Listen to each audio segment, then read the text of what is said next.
Well, good evening, this is Hound Dog Steve coming to you on the 21st of March. And Theresa May went over to Brussels, got on her hands and knees and asked for an extension. That is the topic of the conversation this evening.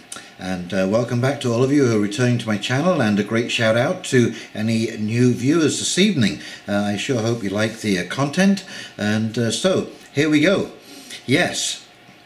Well, Theresa May, after a whole day of debating, got a 2-week extension. And that could possibly be extended to May the 17th if there is a vote to accept Theresa May's deal. Okay, and that is essentially the final deal, because if that is changed substantively, then that deal has to go back to Brussels and be renegotiated. Those changes will have to be renegotiated, so there is more time delaying. And remember, this vote has failed by historic numbers twice now. I think the first failure was the 270 votes, an absolute historic loss. And the most recent one was 149 votes it lost by, and another not quite as historic loss, but still it's right up there. Now, I think I mentioned to you before that this would be a down to the wire negotiation. I mean, it's unbelievable that they've had over 1,000 days, and here we are a scant 8 days from when Article 50 will be triggered on March 29th. And there is still no deal that is acceptable to the members of Parliament, and there is still no way forward. So this is just an absolute quagmire. I don't know what good this 2-week extension is going to do. I don't know how this could be substantively changed. Theresa May have to resign because she has completely lost the support of the DU. And that is the Democratic Union Party of Ireland, and they support Theresa May in her minority government. And I think she has basically completely lost control of her party. There are mutinies left and right.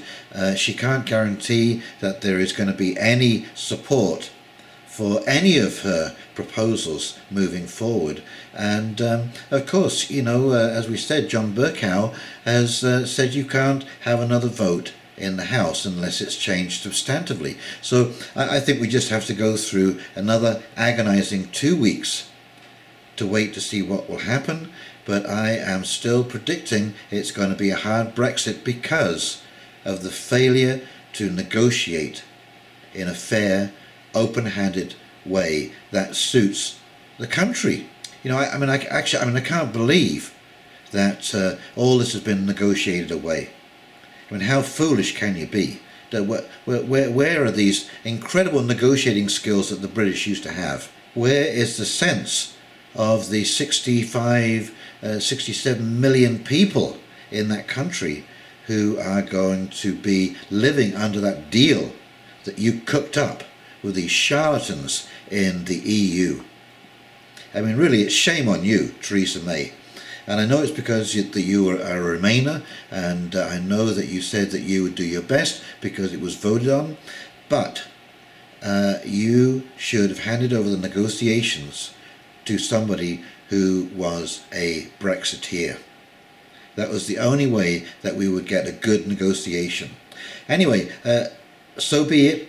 I feel that your hands are tied and the EU's hands are tied, and in this stalemate that you have brought upon yourselves, you are going to be dragged kicking and screaming over the Brexit cliff. And to be quite honest about the whole thing, it looks good on you, because this whole system that we have, this is why the system is failing. This is exactly why. Over 2 years to debate this, and we're down to the last 8 days. This is absolute nonsense. Anyway, I'm just going to read you a quick piece from Zero Hedge, and then I'll come back and we'll do a quick wrap up. Okay, here we go. Zero Hedge. Pound rallies as EU agrees to 2-week unconditional Brexit delay. 1,002 days have passed since Britain voted to leave the EU in a referendum that, before Donald Trump's electoral triumph, stood as the most strident populist repudiation of the globalist world order. Yet after nearly 3 years of frenzied negotiations, the UK and the EU haven't managed to agree upon a deal.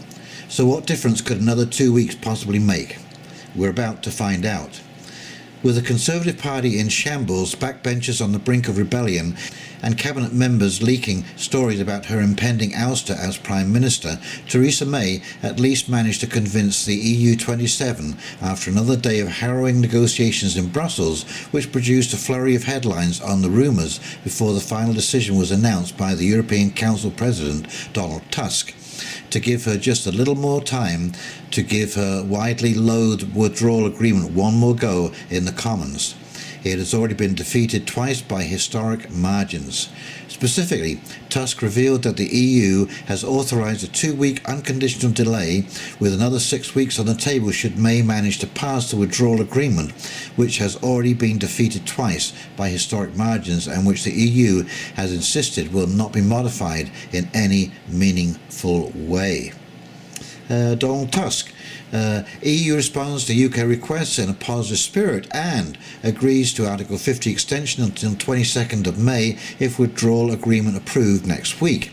If not agreed next week, then extension until 12th of April, approves Strasbourg agreement and continues no deal preparations. And so here is a little jump in the pound. Following what amounted to the first real hint of optimism, however meagre, all week, the pound has rebounded off the session lows. Intransigent Brexiteers and members of the pivotal DUP, the Northern Irish Party that has effectively held the Tories hostage with its opposition to May's deal, have already insisted that they won't budge. So with the final countdown underway, can May forge a deal for a softer Brexit with Labour? Or will she just go ahead and resign? So there you go. That is what I call a stalemate. I suspect they're not going to come up with a decision. They might as well just rip that band-aid off, get it over with. I don't think Theresa May will resign. I don't think she'll resign until this is done, one way or another. But she will, immediately afterwards, she will step down, and I think she'll go for a nice long vacation in the Cotswolds somewhere. Anyway, I'm still not quite sure why the pound surged on that news of a 2-week extension, because it should really be looking at the results of the previous 2 votes. But anyway, that is what it is, and we're going to have to see. We're just going to have to wait and see and sit on the edge of our seats. And certainly I will be hoping and praying that this goes through and that Britain can shed itself from the boat anchor that the European Union is becoming. You know, I don't know why we don't ever seem to learn this lesson, but the more you expand the bureaucracy, the slower the decision-making process is. And then you run into an emergency, like you're running into financial issues, financial emergencies, riots on the streets, and you can't respond quick enough. So you have to resort to the default position of violence against your public, which just inflames things even further. And so this, as I said, this is why our system is failing. I kind of wonder. I always knew that the government was sluggish, to make decisions. I think it's been kind of the subject of many a comedy skit, especially with Monty Python. But I thought that when we introduced the internet and computers and came into the 21st century, that the government would start to catch up. And then I realized that what has happened is that they basically programmed in 17th century dogma into the whole system. That never left, and that was the problem. So every issue has to have a committee and a subcommittee and an overcommittee and a stakeholders committee and a review committee, and I forgot what we were talking about committee. And so it just takes, every decision takes 2 or 3 years to get anything meaningful done. But again, as I referred to before, in Catalonia in Spain, when they wanted to secede, and the president of Catalonia had a referendum which won, where they wanted to separate, and he said, we were going to separate, we will follow through. You know what? The Spanish government had a tribunal, a court-martial set up within about a week.